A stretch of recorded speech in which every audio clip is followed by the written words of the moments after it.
Good day. Today I would like to talk about compliance for the private client, what you need to know and look out for.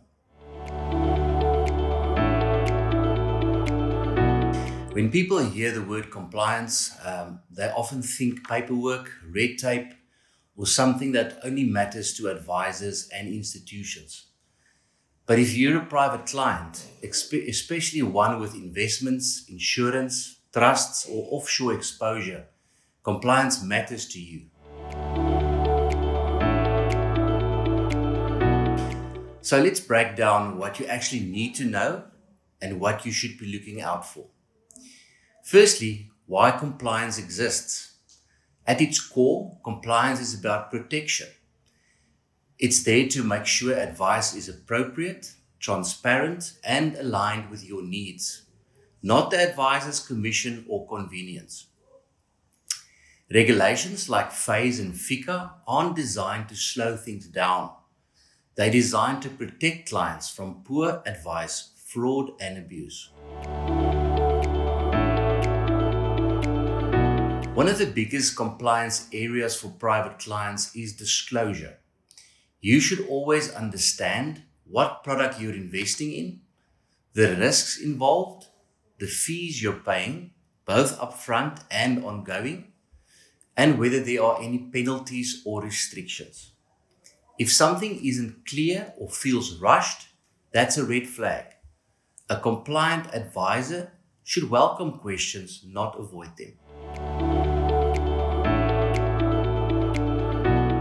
Next, records and documentation. This might feel admin heavy, but it's crucial. Things like records of advice, mandates, and signed instructions are there to protect both sides.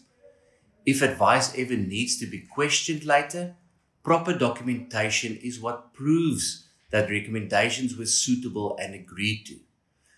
As a client, you should expect written advice for material decisions, clear confirmation of changes, and access to your records if you ask for them. Another key area is FICA and ongoing due diligence.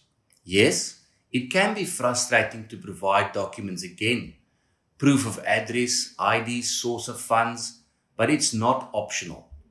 Regulations require ongoing verification, especially as your financial position changes. Advisors who skip this aren't doing you a favor, they're exposing you to risk. Also be aware of conflicts of interest. Compliance rules require advisors to disclose incentives, commissions, or relationships that could influence advice. You're entitled to know whether a recommendation benefits the advisor financially and how. Finally, your role as a private client. Compliance isn't one-sided. You have a responsibility to provide accurate information, disclose changes in your circumstances, and engage honestly. Good outcomes depend on good information. In summary, compliance isn't about ticking boxes. It's about trust, transparency, and long-term protection. If you understand what to look out for, ask the right questions, and work with professionals who take compliance seriously, you're far more likely to protect and grow your wealth with confidence. Thank you.